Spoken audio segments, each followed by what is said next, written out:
Hi, പുതിയ വീഡിയോയിലേക്ക് സ്വാഗതം. ഈ വീഡിയോ ഹൈറിച്ചിനെ കുറിച്ച് തന്നെയാണ്.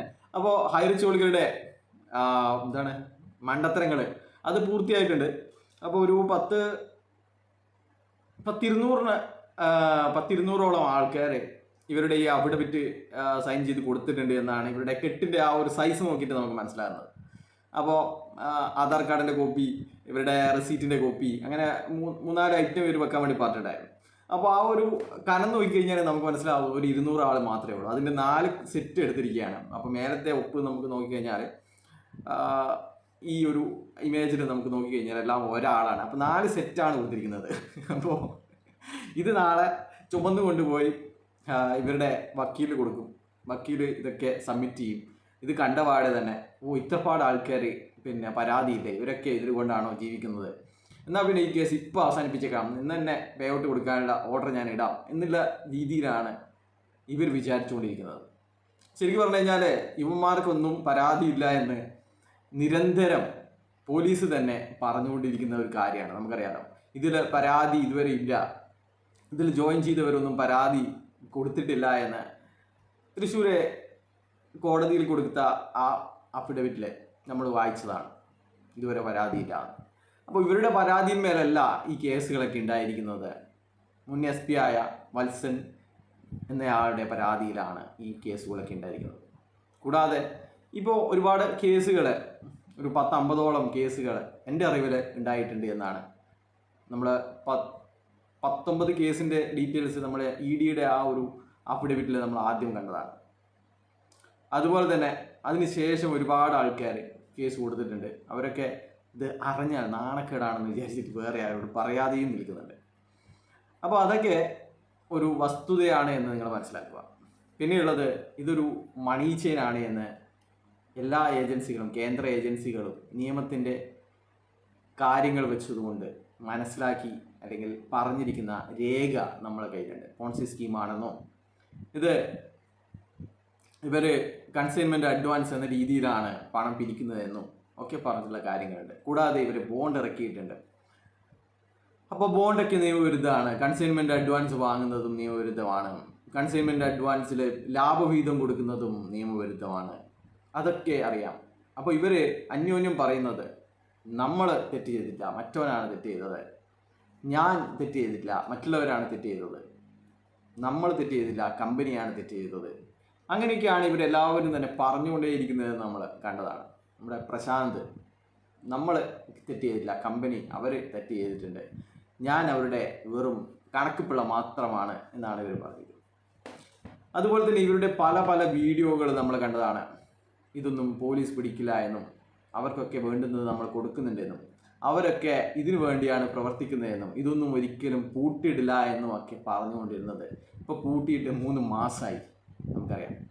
അതുപോലെ തന്നെയാണ് ഇപ്പോൾ ഇതിൽ വർക്ക് ചെയ്തിരുന്ന ആളൊക്കെ ഇപ്പോൾ പട്ടിണിയാണെന്ന് പറയുന്ന വോയിസുകൾ നമ്മൾ കേട്ടു. 5 മാസമായി ശമ്പളം കിട്ടിയിട്ടില്ല എന്ന് പറയുന്ന വോയിസുകളൊക്കെ നമുക്ക് കേട്ടു. അപ്പോൾ ഇതൊക്കെയാണ് യാഥാർത്ഥ്യം എന്ന് നിങ്ങളൊക്കെ മനസ്സിലാക്കുക. ഇത് ഈ ഒരു അഫിഡവിറ്റിൻ്റെ കാര്യം കോടതി പറഞ്ഞത് നിങ്ങളിങ്ങനെ വാക്കാൽ പറയുന്നതിൽ കാര്യമില്ല. നിങ്ങളൊരു അഫിഡവിറ്റ് തരൂ, അഫിഡവിറ്റ് തന്നു കഴിഞ്ഞാൽ അതിലെ രേഖകൾ നമുക്ക് പരിശോധിക്കാം എന്നുള്ള രീതിയിലാണ് പറഞ്ഞിരുന്നത്. അപ്പോൾ ആ ഒരു രേഖയാണ് നാളെ കോടതിയിൽ കൊടുക്കാൻ പോകുന്നത്. ഈ കേസ് അവസാനിപ്പിക്കണമെന്നും നമുക്കൊന്നും പരാതിയില്ല എന്നും എന്നൊക്കെ പറഞ്ഞിട്ടുള്ള അഫിഡവിറ്റുകൾ വളരെ, ഇത് 3ാം കക്ഷിയാണ് പറയുന്നത്.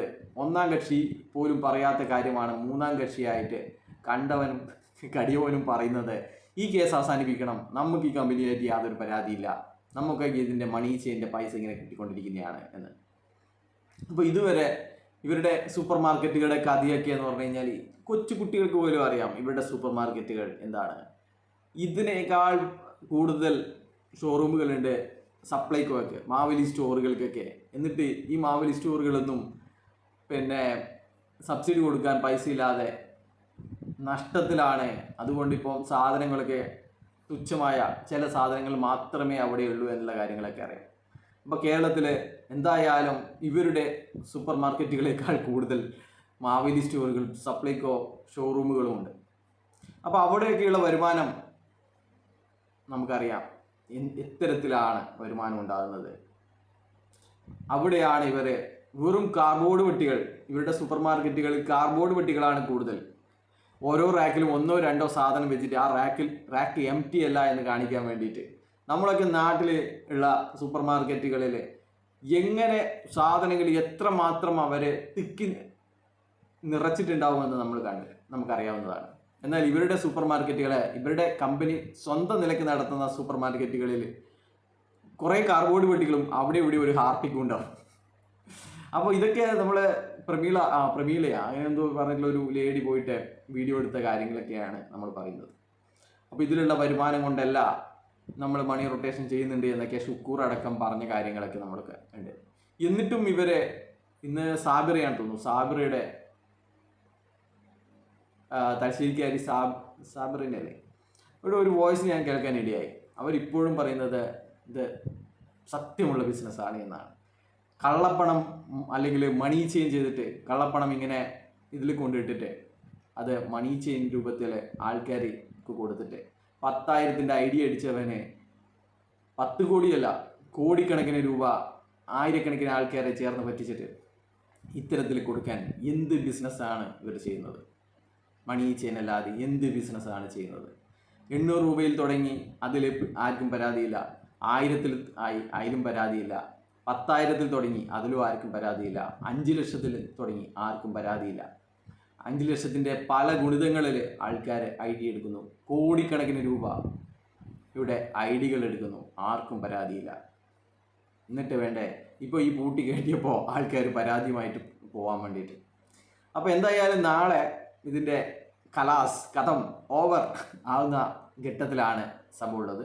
എന്തായാലും ഈ നടപടിക്രമങ്ങളൊക്കെ പാലിച്ചിട്ടുണ്ടോ എന്ന് മാത്രമാണ് ഇത്തരം കോടതികൾ പരിശോധിക്കുക എന്ന് ഇവരെ ഒരിക്കൽ കൂടി അറിയിക്കാൻ ആഗ്രഹിക്കുകയാണ്. അപ്പോൾ നാളത്തെ സെഷൻ കോടതിയിലെ ഉത്തരവുകൾ നാളെ തന്നെ ഉണ്ടാവാനാണ് സാധ്യത. നാളെ അപ്ഡേറ്റുമായിട്ട് പുതിയ വീഡിയോയിൽ വരാം. അപ്പോൾ അത്ര വരേക്കും ബൈ.